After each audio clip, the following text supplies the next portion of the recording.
get you some. Oh yeah. Mate, it's lucky she can cook. Wow! G'day lovelies and welcome back. Today we are making an upside down pineapple and coconut cake. The very first thing we need to do an hour before we want to make the cake is get 125 grams of butter out, chop it up into a bowl and cover it in Glad wrap. We want to leave it sit out for the hour, especially in winter, until it goes soft at room temperature. Alrighty, an hour later and our butter is at room temperature, so we'll just move that out of the way until we need it. Now we want to get a 23 centimetre spring form tin, take the ring off. Instead of putting one piece of baking paper across the bottom, I've put two and then I've put the ring back on and clipped it in. The reason I did two is I'm hoping it's going to hold our butter in. Now we want to get some margarine or soft butter and we want to rub it around the inside of the ring. Once we've done that, we now want to put a little bit of plain flour in there. Oops. You then want to take it over to the sink, put it on its side, and you want to slowly turn it as the flour gets stuck all around the side. So yeah, over the sink. Once you've done that, you now want to tip it upside down and hit it on the corner of the sink. Now that will get rid of all the excess flour. Now we can set that aside till we need it. At this stage, we want to preheat our ovens at 180 degrees Celsius. And I am using a plain electric oven.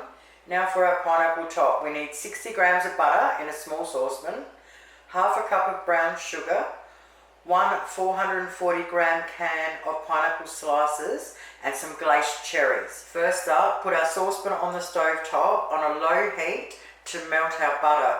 While our butter is melting, we want to drain our pineapple slices and we want to measure out half a cup of brown sugar.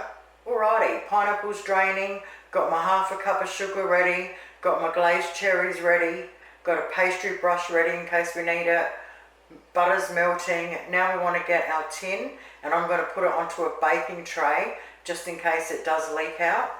Now our butter's melted, we want to pour it in.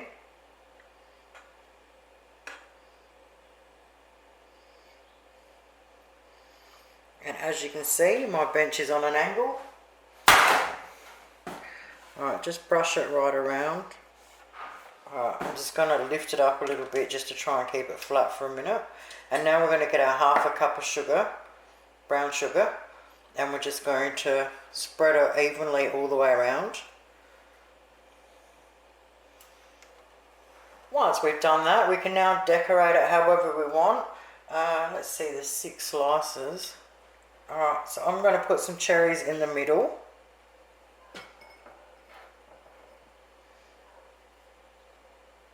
Alright, so I'll just put the cherries in the middle of the pineapple. Now you don't have to, but I've actually got some walnuts in the cupboard.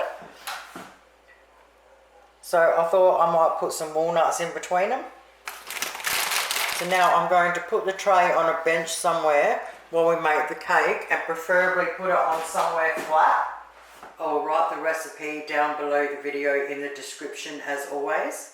Now for the dry ingredients, we need self-raising flour and desiccated coconut, 1.5 cups of self-raising flour and half a cup of desiccated coconut.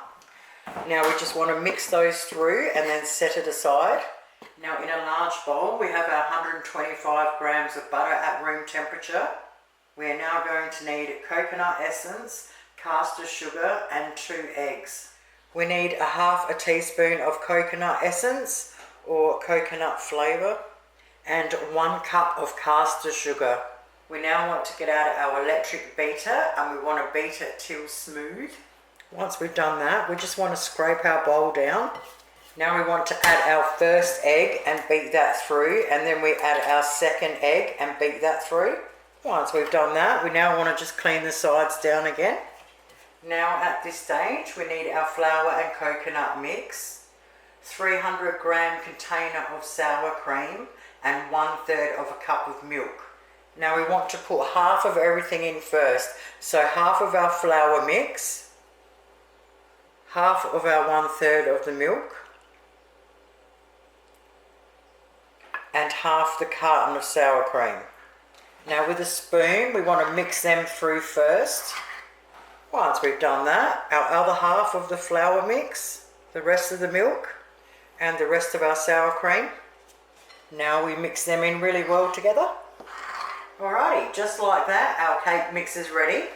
Our oven is well and truly up to temperature, and our butter has set in the bottom, which I love that, because as we pour the mix in, it pretty much stays where it is. So now we want to pour our mix in.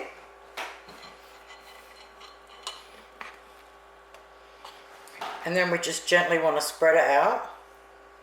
Make sure you put one of your oven racks as close as you can to the middle of the oven and bang her in there. 15 minutes later, and mate, it smells amazing in here. Oh yeah, boy. Oh my God, mate. So we had a tiny little spillage, nothing major, which is fantastic. So if you stick a skewer in and it comes out clean, she's ready. Basically, you'll know when it's ready, when it's nice and spongy on top. Now we want to leave it sit there exactly like that for half an hour. Alrighty, it's been half an hour. Let's see how we go. I have not done this in so long. I'm just going to scrape it down just to make sure it's not stuck anywhere.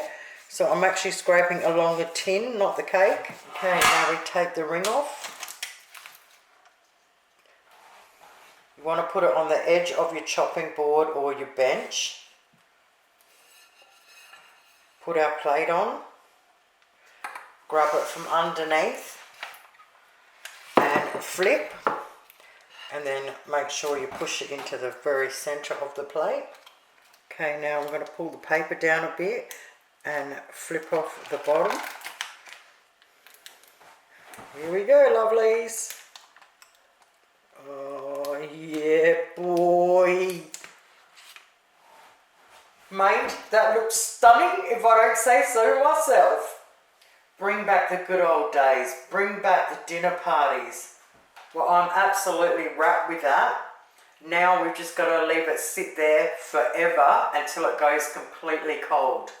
So I worked out the easiest way to cut it is to get a grated knife. So I grabbed a little steak knife and I just cut through the pineapple first, and it just cut through it like butter. Mate, it is a stunning cake.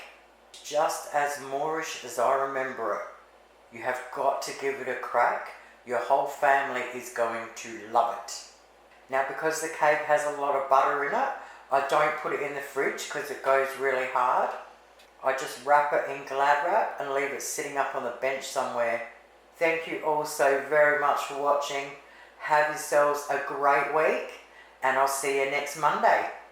Toodles.